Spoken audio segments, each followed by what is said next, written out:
Hi, today I was going to share with you a Crus Beaujolais from a producer we've looked at before. This is a Chenas. It's a cuvée entitled Le Jugement Dernier, the Last Judgment, and this is from Domaine Jules Desjourneys. Not produced in vast amounts. It says on the bottle that only 5,050 bottles were made,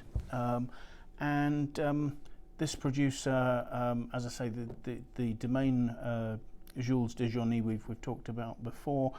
This is Fabrice Duperray, former wine merchant, wine agent from Burgundy, who in about 2007 started making wines in the Beaujolais region, and has been quite revolutionary there, simply because the quality of wines he's made have been really quite serious wines. I mean, this on our website is the most searched for, the most expensive, and the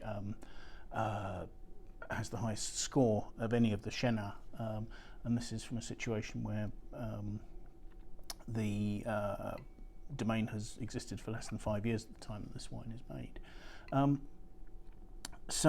What's he doing? Instead of allowing lots of whole bunch fermentation in the wines,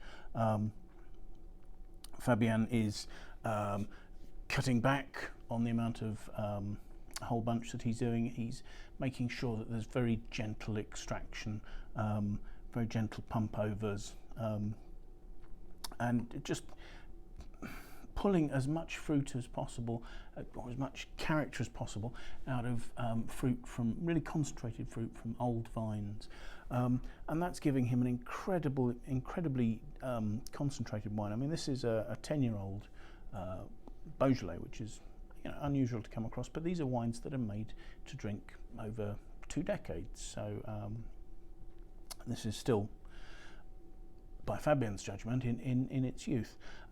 So let's have a look at the wine, shall we? It's 100% Gamay, and the wine has lovely deep colour. I mean, as I say, 10-year-old wine, it's not starting to fade, it's not starting to brown. There's a lighter colour at the rim, but it's still got a darkly pigmented ruby red. It's not particularly deep, I can see through it. When I swirl it, gosh, there's really quite an earthy, developed aroma being given off there. There's a meaty touch almost, perhaps a hint of truffle, maybe a slight dairy note to it.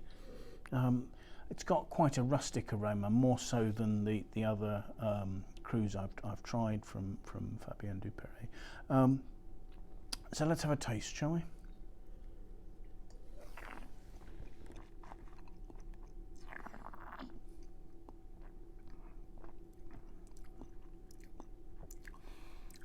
Again, the wine has an obvious earthiness, sort of as of the nose.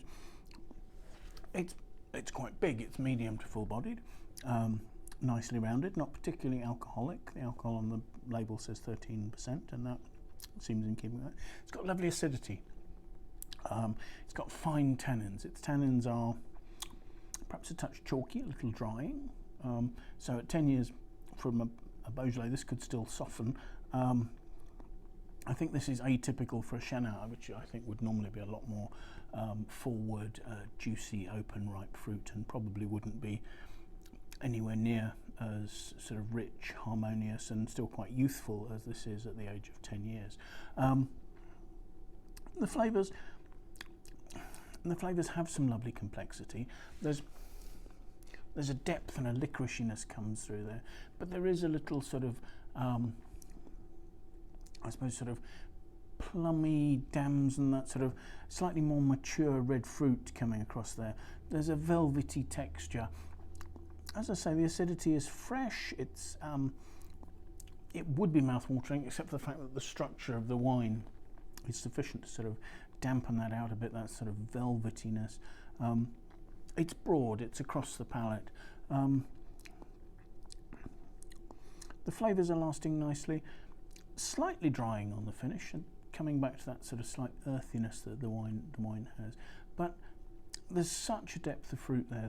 The sort of licoricey notes are still playing on the end of my tongue there. So yeah, an atypical Chenas, I think, but a really spectacular wine. And price-wise, although it's by far the most expensive wine that we see regularly sold from Chenas, actually at about sort of $50 to $60 in US money, probably really good value actually, because in a fine wine sense, this is not an expensive wine at all, and yet it's a wine that quite clearly would age for another 10 years. Has wonderful intensity and can only gain complexity in the bottle. So yeah, worth searching out the wines of Domaine Jules Desjourneys. Thank you very much for watching. Bye now.